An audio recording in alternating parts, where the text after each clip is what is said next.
A good conversation can shift the direction of change forever. Would you leave it to chance?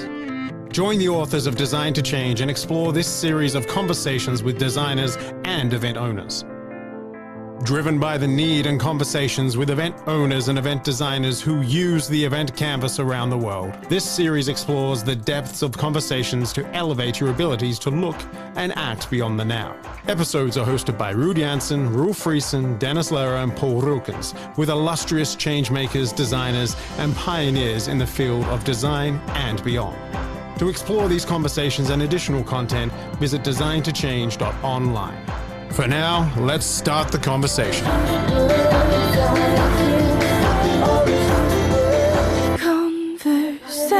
Conversations. Welcome to another episode of our Design to Change podcast. And today in our midst, we have Saamer Mansoor. And Saamer and I, Roel, my name is Roel Frissen, and my colleague Ruud Janssen is also joining.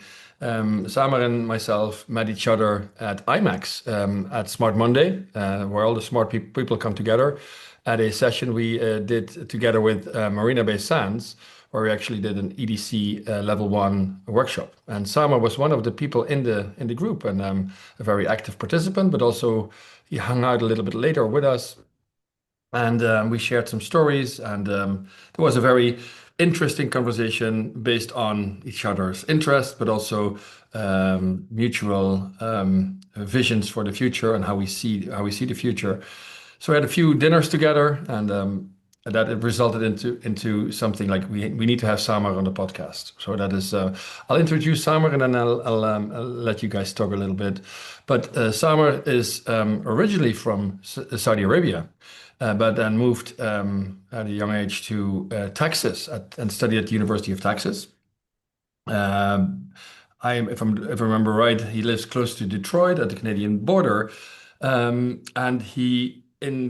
after studying at UT Texas, where he studied mechanical engineering and shifted very fast after to coding, and that resulted in, after a few jobs, resulted in during COVID, that he actually helped the deaf people in the United States because of an act, I think it's called ADA.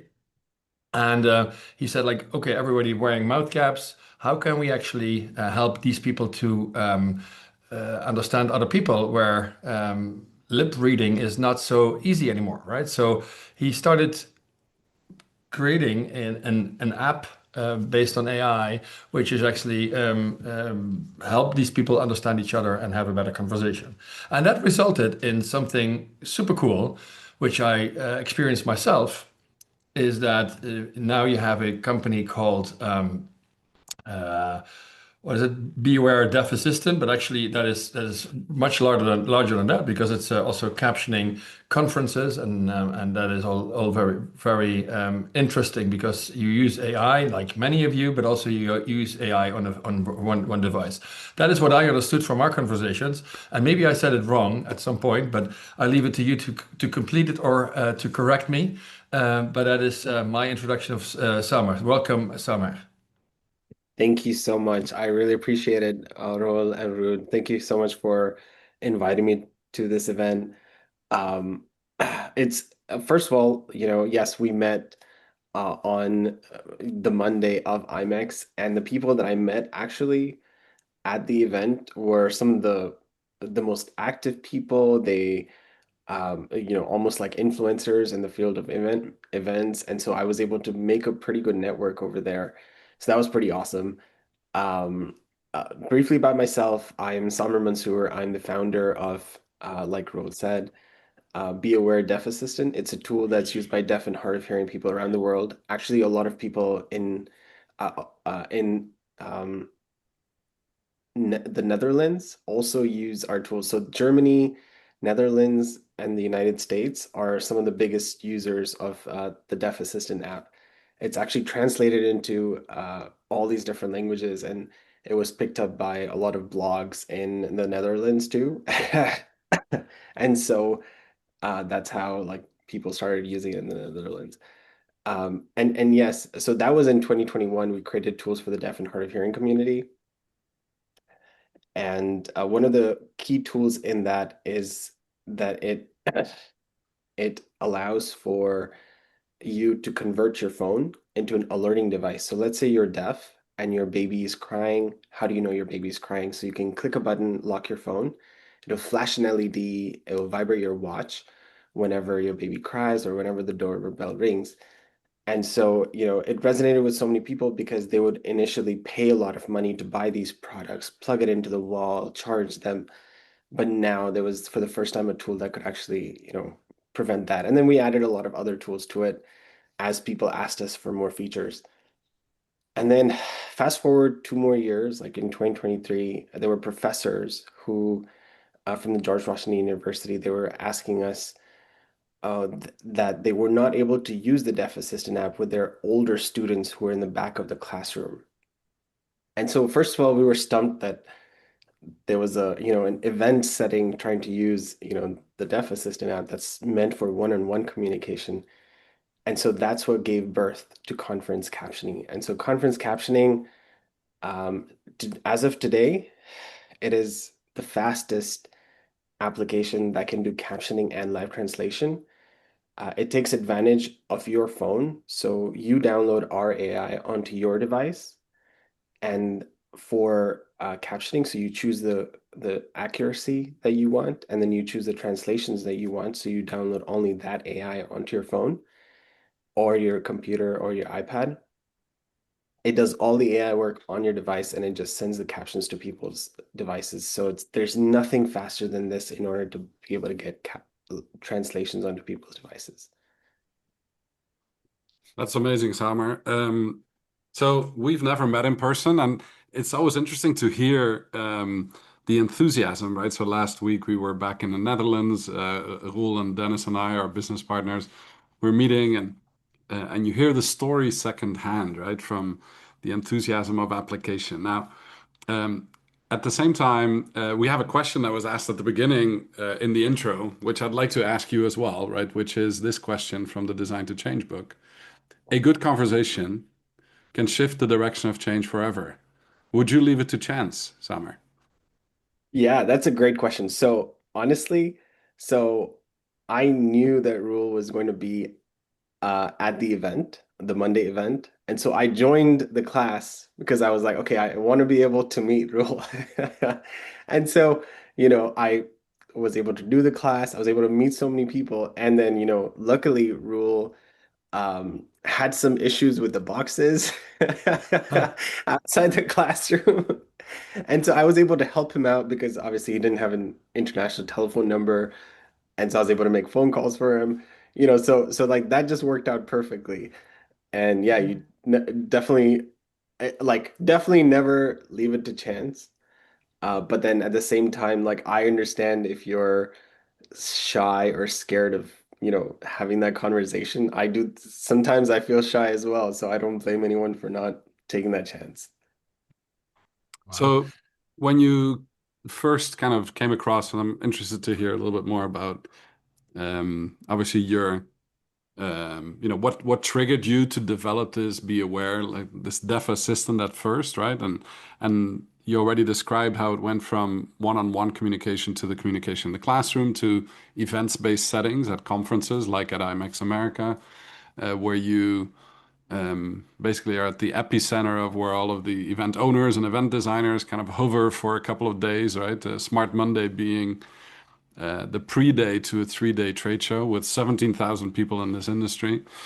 Um, what what did you observe when you went to this event design certificate program and surrounded by 40 others learning at the same time a language around event design, right? Because I suppose our incapacity to be able to communicate when hearing is not functioning as it is, hopefully, with the people that are listening to this podcast.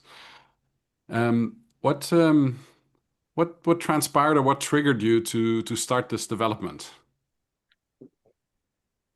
So I think, if we look at the Monday, there were people from so many different countries over there, and I would say there were at least like 15, 20 countries rule at that classroom, even though there were maybe like 75 students or so, um, or 100 students. Yeah, so it was extremely diverse and different. Not everyone in the room spoke, English as a first language, isn't it?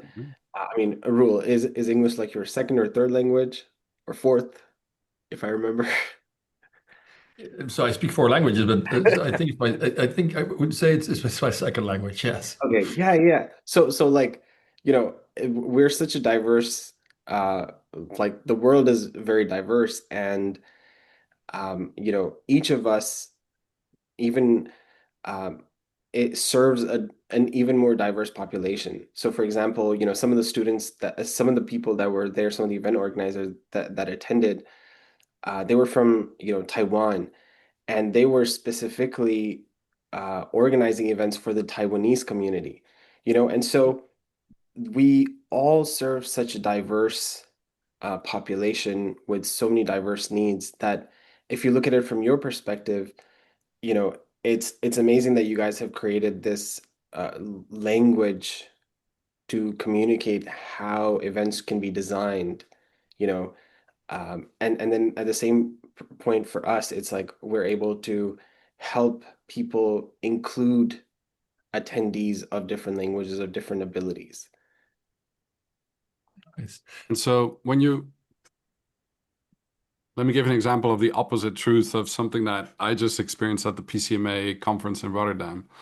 It's something that people may have come across more, but that's really something to create awareness, but also a way to become more conscious of this, right? So there was a station called the Sign Language Coffee Bar. I don't know if you've come across that, in which um, um, fantastic coffee was being made by baristas, but the baristas were deaf, or they were Nice. pretending to be deaf, but I think they were really deaf.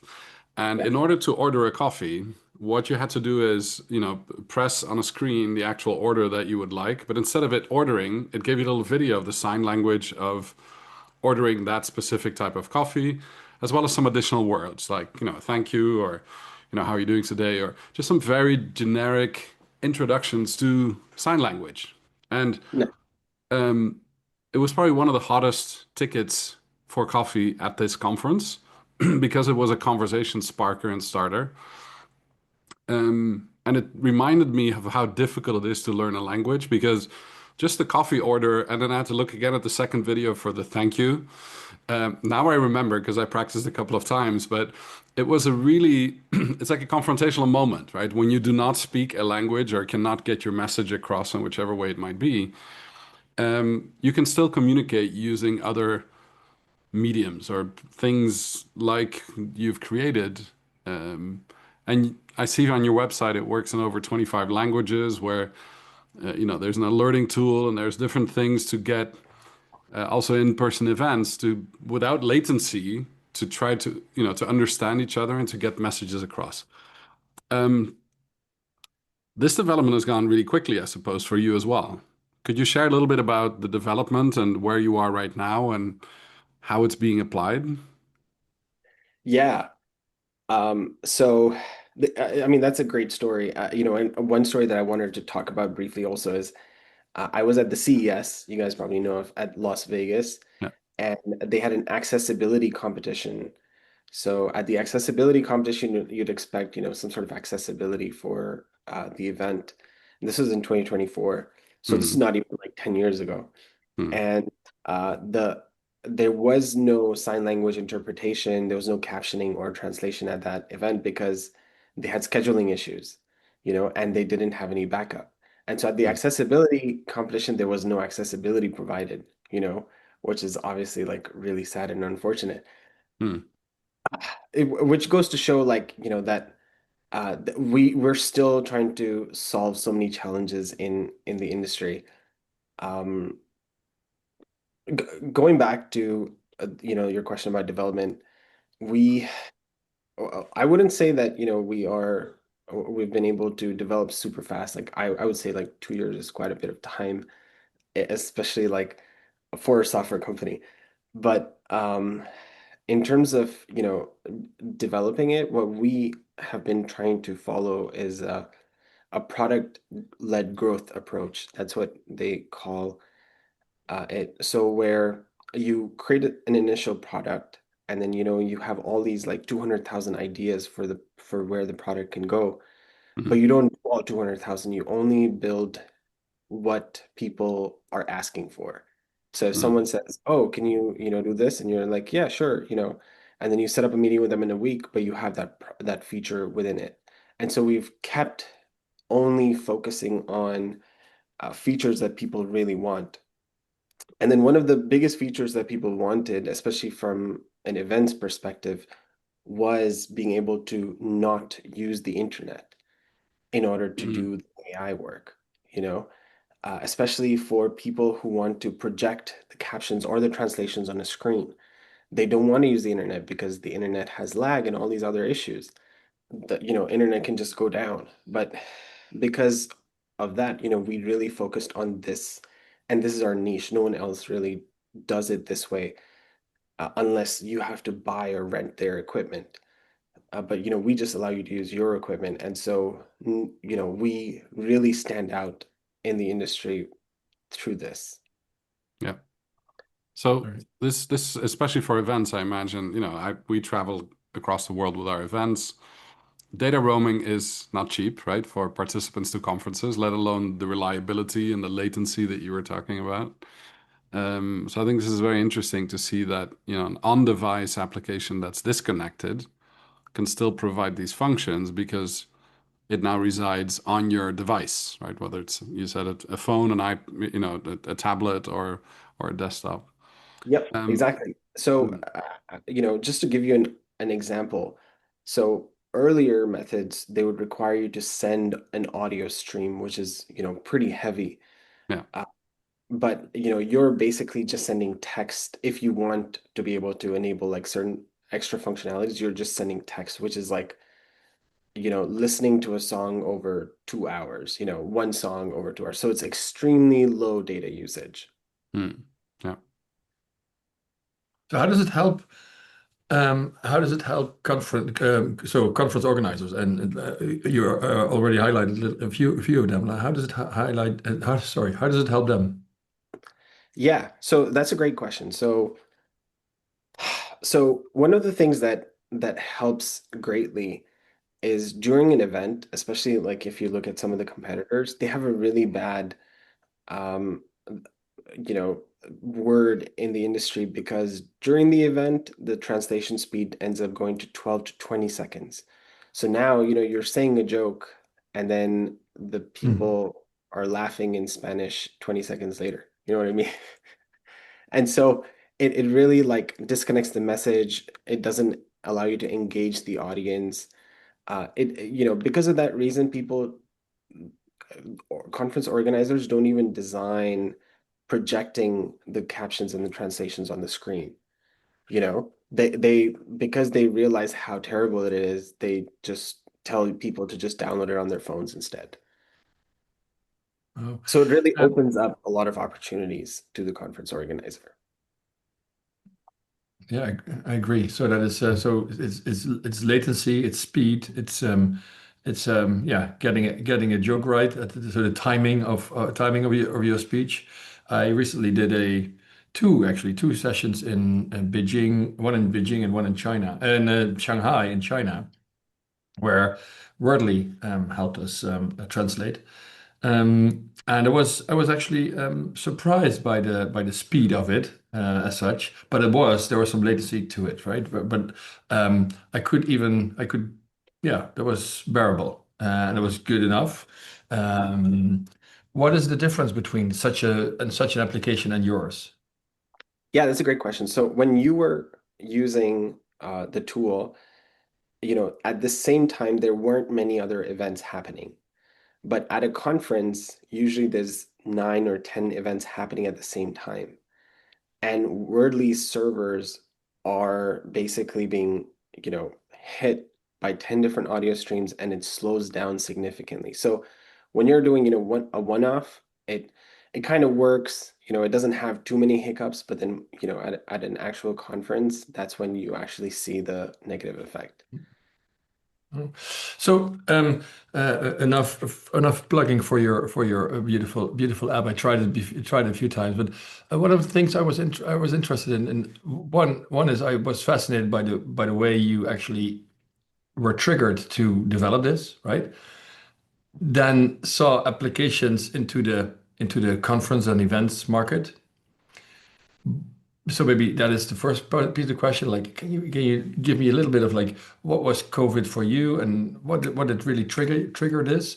And the second question would then be in a few years' time you've developed this, but then you're slowly coming into this market, and how difficult is that or how easy is that?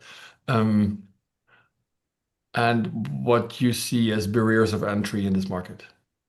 Yeah, these are, great questions. So first of all, you talked about like what was COVID like? Um, I would say, COVID was kind of weird for a lot of us, especially if you were not, on the frontline worker. You were just trying to understand where your place is. Yeah, you like sanitize all your groceries, but you know, you sanitize your hands a million times. But it's like, okay, how am I contributing to society? And so, me and my friends, we came together and we were trying to look for to create tools because we were all experienced in accessibility, app development. And so we were looking at how to create an impact in to a minority community that would help them in their everyday lives. And so, we were looking at different communities that might need help in some way. And then, we all had some sort of connection with the deaf and hard of hearing community. So my mom, I was hard of hearing, aunt, uncle, and then, some of us had taken sign language classes, had a mother that was profoundly deaf. Um, and so we decided, okay, we want to help this community in their everyday lives. And then it was like, okay, how do we want to help them? Like, what do we want to build? And so we initially thought of like creating a device that they would have to purchase. And then we were like, wait, why create another device? Maybe we can just help them use their phones. And so we found out that, yeah, indeed, we could actually convert your phone into an alerting device. And it was like, what? No way. And so, we drew some designs, shared it with people in the community to see if they resonated with it, and they seemed to like it a lot. We made changes. We did so many iterations. We actually talked to over 100 people, and that gave birth to the Deaf Assistant.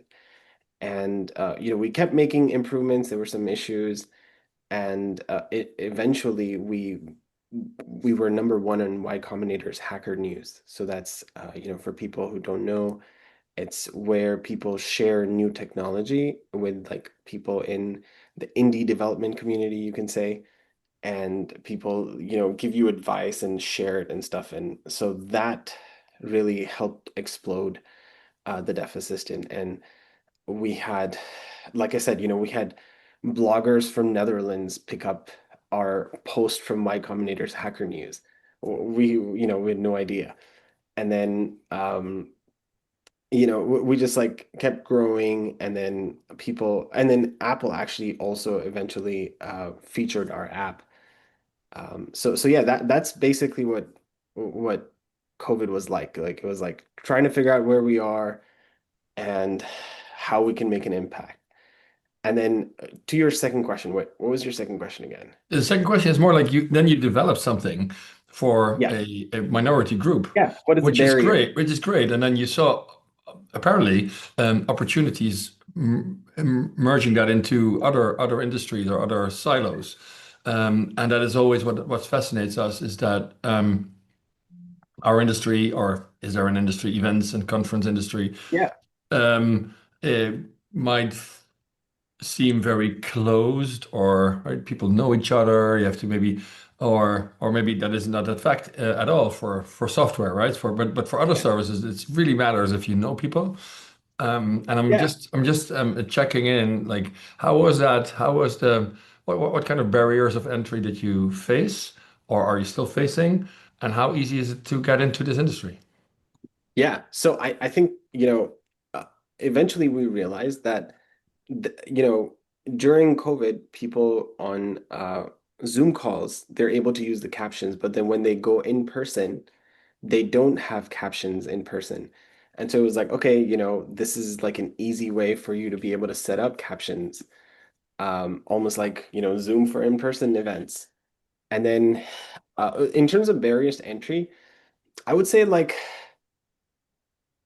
so some of our competitors are ruthless with their sales. They're really, really good with sales. For example, like I went to IMEX and I spoke with organizations, and they were saying that they have 3 years exclusive deals with our competitors. I was like, 3 years? And you actually signed that agreement? No way. And so like it's pretty wild like learning about it. And what I learned is that it really depends on the relationships that you make. The events industry is very heavily um, dependent on relationships. And so, you can technically, uh, get through in the market, but you have to be really good at, making relationships and, really talking to people, getting to know people. True. That assumption, at least our perspective, that is also perceived as being your perspective, and you have to get to know people. And then again, we have seen for instance, sorry to go back to COVID again, we've seen some software companies grow super fast in those times, right? It was like amazing how some little one-person companies on working under Ethic, and then that morphed into something like yeah, multi-million or multi-billion dollars. Yeah, Zoom itself. Zoom is a great example. Like Yeah. they were a Yeah. super smart company. Yeah. But Zoom was already very big, but there's some other players. I don't know if they even exist now, but it doesn't really matter, right? So Yeah. what always was looking at our own company providing services, providing training, providing consultancy. Um, we always like, oh, how fast can you grow? And not saying that growth is the holy grail. I'm just saying like, how can you actually get into an industry and reach people? Although there's a difference between that time and now, right? Yeah. Yeah. It definitely helps if you have an audience. Having an audience is is a difficult thing for some people to build. But then, for people who have already built an audience, especially if the audience is very engaging and you start building products for that audience, I feel like, you definitely have a better chance. But it really depends on like your messaging and, focus groups, doing a lot of customer discovery. I think one of the things that I have seen the most value in, especially in our industry, there's something called customer discovery. Like there's immense value in, customer discovery, which is just basically talking to people, understanding what their needs are, and understanding what they're currently using that's not completely satisfying their requirements. And that's really what we focused on. We did not focus on building what everyone else is doing. We only focused on what the customer complaints are. A quick question, because when I mean, this podcast could be like a customer discovery for, we have 30,000 users of the event canvas. And I remember when Roel and I first launched it, and we published it under Creative Commons, and it was free to download, and you could get half the book for free. One of the most common questions we would get from people was, why are you giving everything away for free? And what's the catch? Or, what's your business model behind why you're doing all of this, right? So your app is open source. The code is available on GitHub, I saw, and obviously you're looking to perpetuate this across the community of those that are hard of hearing.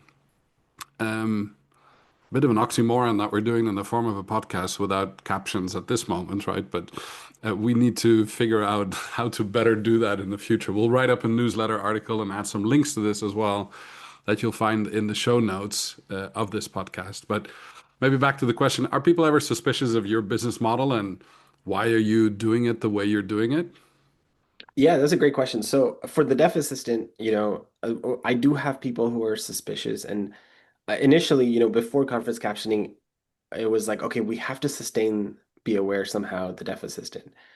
And it was like, yeah, just charge them, $50 a year, just like everyone else is doing. Like there's a bunch of apps for the deaf community, just do the same thing that they're doing, or show them a bunch of ads, but it was like, okay, like why, these people are already, you know, they don't get the same privileges that everyone else enjoys, you know, in a lot of different ways. They don't have the same job opportunities as everyone does.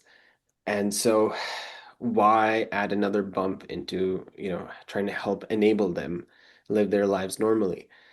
And so we decided, to have no ads, to have, make our code open source, and then don't sell them any sort of subscription, and that really, I felt like resonated with a lot of people because when people download apps, they always wait for like 10 hours and then they'll see like, oh, it's blocked. You can, to do, you've crossed the number of hours allowed. And so we were like, no, we're not going to do any of those shady practices. Mm. Instead, we'll make money off of the organizations that serve the deaf and hard of hearing community. Mhm. And so if you want to have an event, you want to serve the deaf and hard of hearing community, here's an application and here's, we're using the technology that we know works for them. And, we packaged it perfectly for you. So for you, it's just 15 seconds and you have a QR code. I think it's a really noble, but also very it's something that will make this grow fast, right? I think that's critical. Um, Now, many conferences always deal with the latest topics or the newest, trends and the newest things in certain fields. What would you say to people that are, using this in proprietary environments, or, you were saying universities or in corporate conferences? How, with the content being translated on device, is there any type of recording, or is there, do you build up a syntax or an idiom of a specific field of expertise? And how does that work when it's on device? Yeah, that's a great question. So, uh, just a quick story before I get to answer your question. So at the event itself, at IMEX, there was an AV company, I'm not going to name them. They're major, and they had just signed a 1 year exclusive agreement with one of our competitors, Hmm. uh, the one with the aggressive sales team. And you know, uh, when I showed them my tool, and you know, I I explained to them, I was like, hey, we're using on-device AI, so we don't use the internet. They were like, wait, what? No way, and they were like, we still want to have a conversation, even though we just signed this 7 days ago. We still want to have a conversation because we still might be able to use you um, using a different tool because using our tool, there are these like the headphones. What do they call them? Silent. It's like a silent disco type headset. Yeah. Yeah. For conferences. So you don't have the audio amplification in Yeah, silent seminars. Yeah, silent yeah, seminars. silent Yes, seminars. they're pretty popular headsets that are used just like you mentioned, but at conferences instead of silent discos. And so we're able to incorporate with that technology so that they can actually hear the translation in real time. Just clicking one button. So just change the channel. So there's so much opportunity to integrate with other technologies. And so, you know, companies, to your question, they're learning that there's so much innovation possible today. and that even if they have already, been convinced, there's still so much more to learn, and that they should keep their eyes open, they should keep their ears open, and because stuff that they've invested heavily in can be so much more valuable and provide such an more amazing experience to people. Mhm. Yeah. And when you talk about let's say because there's almost this vacuum cleaner effect of, if you hear all of the audience at conferences, I imagine like I'd love to be a fly on the wall in all the conferences on the world and, digest that content to get the latest of the latest because AI is based on the knowledge that is available online, I suppose, right? It tries to imagine what the next word is that we will be saying, and it tries to do the same thing in multiple languages for you. How do you ensure that the data that's generated by a conference is is kept proprietary, or is it ring fenced, let's say, for that conference, or is it then available to all? How does that work? So that's an amazing question. So for our tool, compared to, everything else out there, we're using your device. And so your device is the one learning. And, we don't get to keep any of that unless you allow for us to store the transcript Hmm. uh, for you, but Hmm. we don't, so all of that, um, is your knowledge, I would say, is your proprietary data.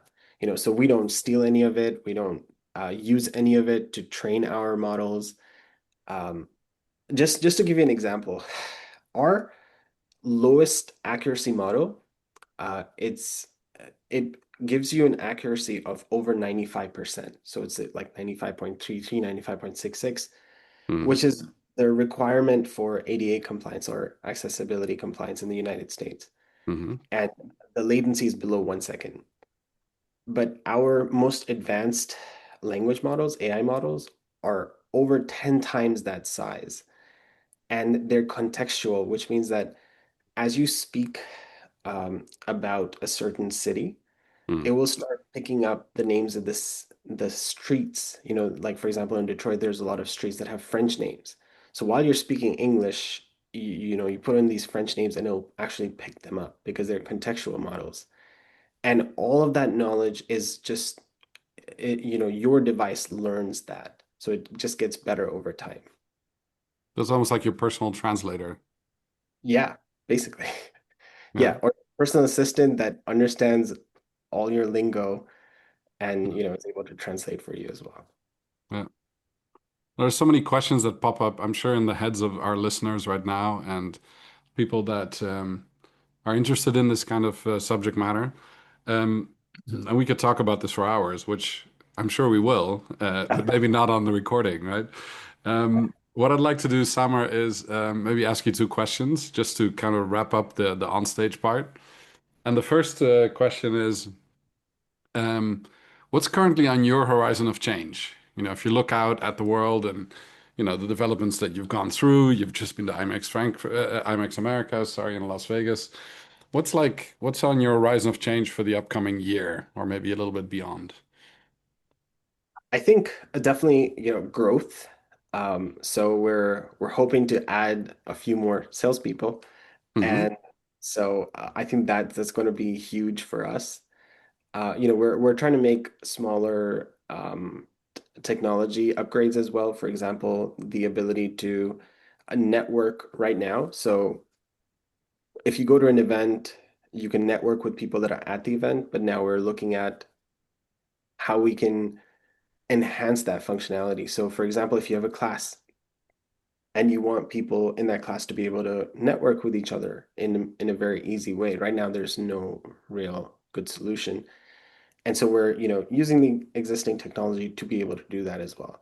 Yeah. Um, yeah, and so we're just trying to add like features that add more value to customers essentially. And yeah, those are the two main things that would be on our horizon.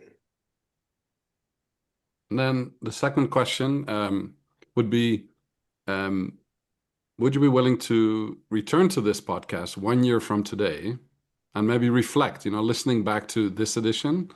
Today is the 20th of October, 2025.